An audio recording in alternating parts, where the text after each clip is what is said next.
Bismillahirrahmanirrahim. Assalamualaikum warahmatullahi wabarakatuh. Alhamdulillahirabbil alamin. Wassalatu wassalamu ala asyrafil anbiya'i wal mursalin Sayyidina Muhammadin wa ala alihi wa ashabihi ajma'in.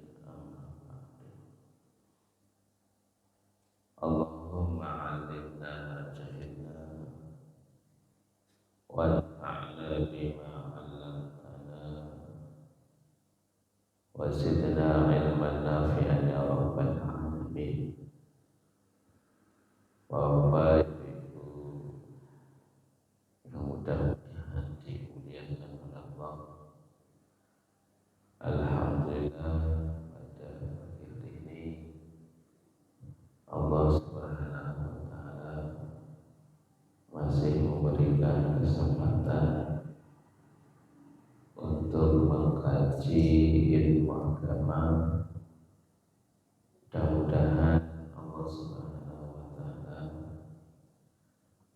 memberikan barokah ilmu yang bermanfaat. Kita lanjutkan pembahasan kitab Fathul Qorib sampai pada tata cara pelaksanaan sholat khauf, sholat dalam keadaan takut, sholat dalam keadaan perang. Ada beberapa cara di dalam pelaksanaan sholat khauf, sholat dalam keadaan perang. Akan tetapi di dalam kitab Fathul Qorib ini disebutkan hanya 3 cara. Cara yang pertama adalah ketika musuh itu berada di arah kiblat.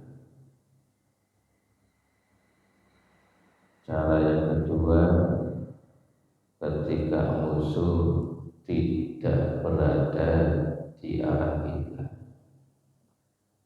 Cara yang ketiga, ketika dalam keadaan perang berkecamuk dan tidak bisa melaksanakan sholat sebagaimana mestinya, tidak bisa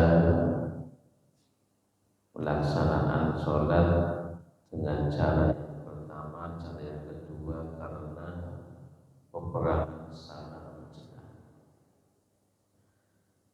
Nah, diawali yang pertama yang disebutkan di dalam kitab Fathul Qorib, ketika musuh bukan berada di arah kiblat.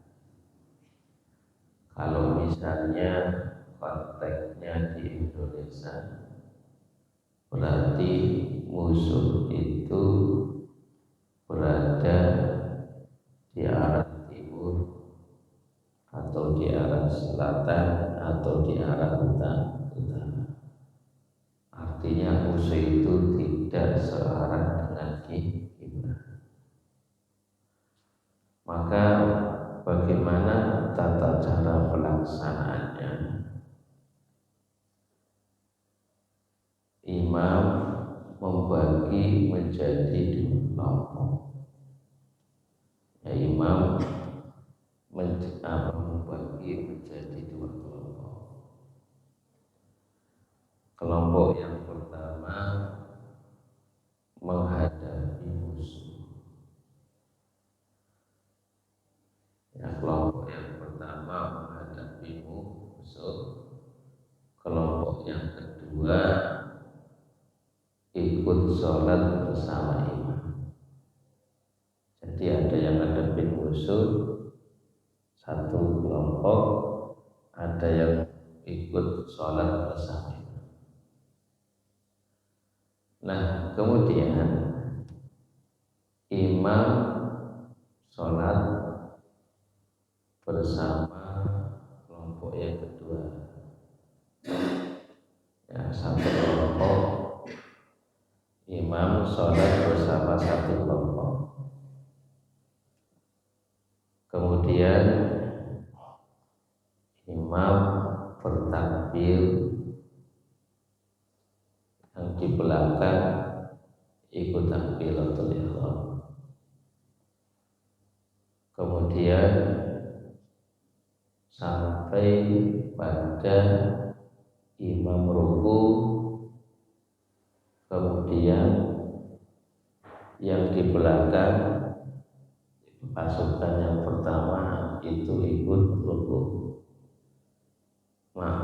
Imam iktidal, kemudian kelompok tadi yang ikut juga ikut iktidal sampai bangun dari rakaat yang pertama.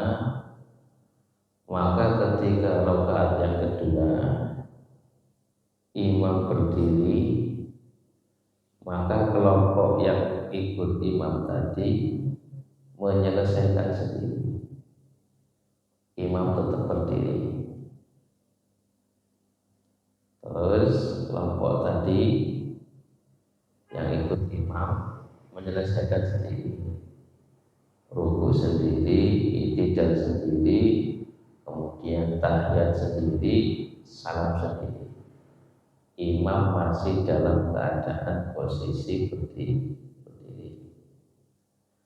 Ketika satu kelompok sudah selesai, sudah salam, maka bergantian. Kelompok yang pertama tadi menjaga, gantian masuk ikut sholat. Imamnya rakaat kedua, nah pasukan yang barusan datang itu masih pada rakaat yang pertama, satu rakaat. Kemudian ketika imam ruku, ikut ruku. Kemudian imam iktidal, ikut iktidal. Imam sujud, ikut sujud, sampai imam itu tahiyat akhir. Karena tadi baru dapat satu rakaat. Ketika imam tahiyat akhir, imam makmumnya nunggu, kemudian bangun satu rakaat sampai sujud, sampai tahiyat bersama imam, kemudian salam bersama imam. Ini kalau pasukan musuh tidak searah dengan kiblat. Jadi pasukan dibagi menjadi dua kelompok. Kelompok menjaga musuh, kelompok ikut bersama imam. Ketika satu kelompok ikut bersama imam, kemudian ketika rakaat kedua imam menunggu tetap berdiri. Nah, kelompok yang ikut bersama imam menyelesaikan sendiri. Sampai salam sendiri, imam itu masih berdiri. Terus gantian, yang tadi itu menghadapi musuh, gantian ikut sholat. Imam masih pada posisi berdiri rakaat kedua. Nah, kemudian imam ruku ikut ruku, imam sujud ikut sujud. Ketika imam itu tahiyat akhir, sholatnya kan dua rakaat. Ketika tahiyat akhir, pasukan tadi yang baru datang kan kurang satu rakaat, berdiri menyelesaikan, kemudian ikut tahiyat akhir bersama imam, kemudian baru salam bersama imam. Nah, ini tata cara kalau musuh itu tidak searah dengan kiblat. Entah itu kalau konteksnya Indonesia itu entah itu berada di timur atau berada di selatan atau berada di utara. Nah sekarang kalau musuh itu berada di arah kiblat, musuh berada di arah barat, dan pasukan musuh itu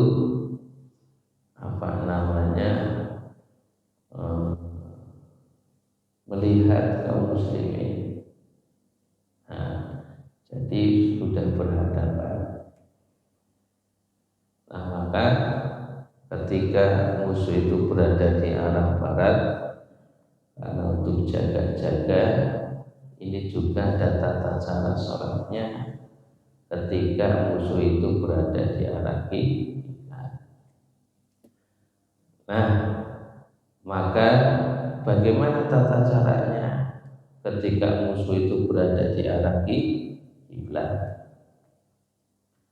Imam membagi menjadi dua shaf. Shaf pertama, kemudian shaf kedua. Shaf yang berada di depan, shaf yang berada di belakang. Ada dua shaf. Kemudian imam di depan.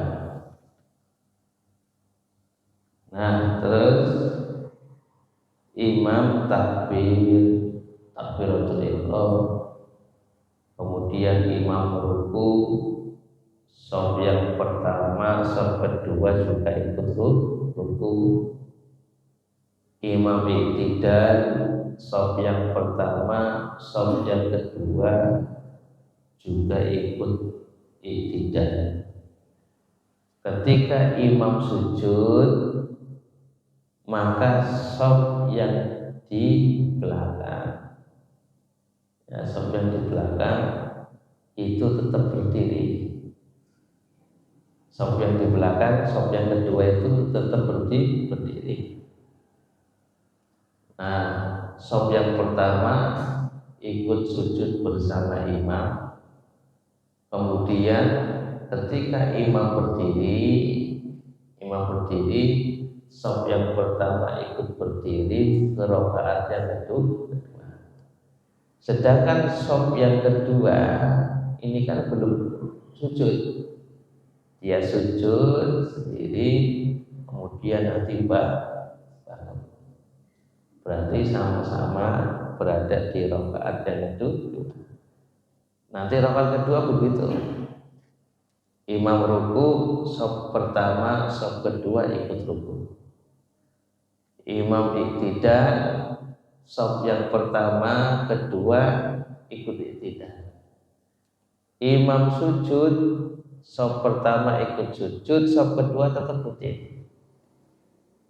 Nah, kemudian ketika imam dan shaf pertama itu tahiyat akhir, baru tadi yang berdiri itu sujud, kemudian ikut tahiyat akhir, kemudian ikut salam.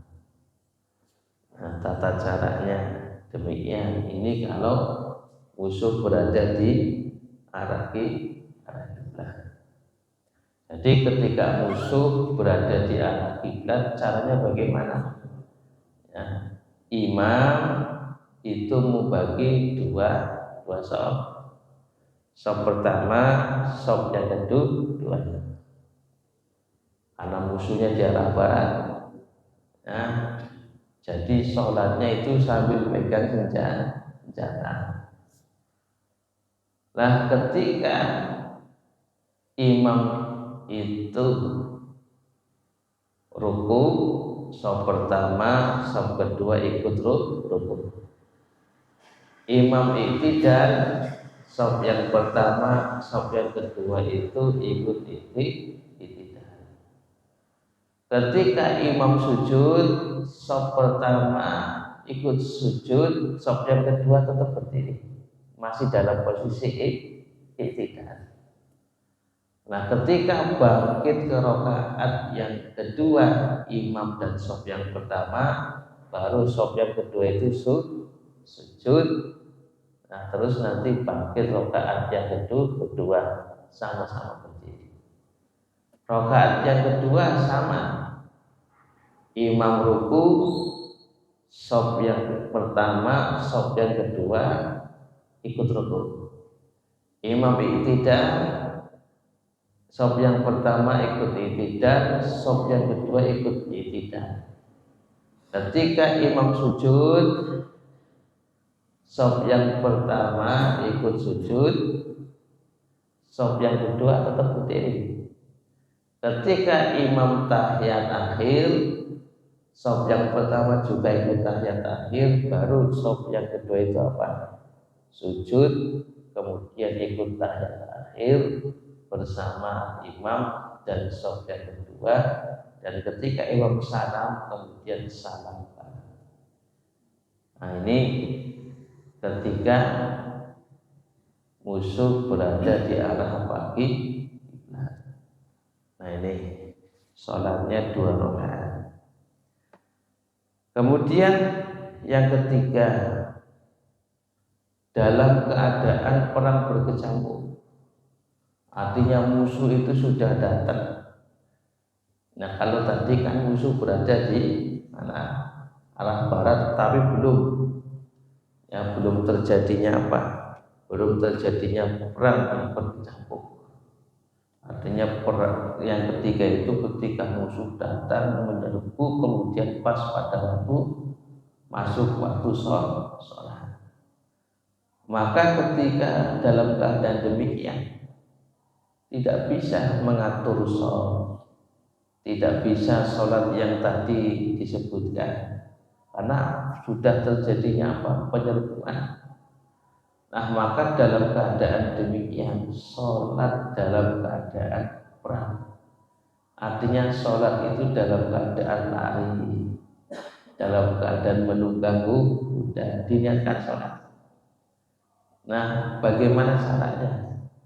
Yang penting dalam hati ada niatan sholat sambil perang.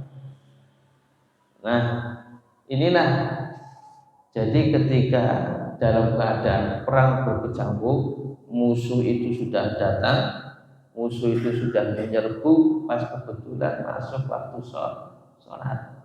Maka dalam keadaan demikian sholat dalam keadaan perang yang berkecamuk, caranya bagaimana? Caranya dalam keadaan apapun dikerjakan secara individual, sendiri-sendiri. Entah itu dengan menggunakan kuda, entah itu dengan berjalan kaki, entah itu dengan berlari dengan niatan sholat. Maka Allah Subhanahu wa taala mengatakan, fa in khiftum farijalan aw rukban. Jika kalian dalam keadaan takut, artinya takut di sini perang sudah berkecamuk, maka tidak bisa sholat seperti dalam dua keadaan tadi. Apa? Maka sholatlah dalam keadaan berjalan atau dalam keadaan menunggang kendaraan. Nah, ini kalau terjadi perang berkecamuk. Tapi kalau cara yang pertama itu musuh masih belum terjadi perang berkecamuk. Artinya musuh sudah diketahui, musuh itu berada di arah timur atau selatan atau utara. Cara yang kedua sudah diketahui, musuh itu berada di arah kiblat atau arah barat. Kalau ini sudah terjadi peperangan. Nah, demikian. Nah, berikutnya faslun fil libas. Pasal tentang masalah pakaian. Bapak Ibu yang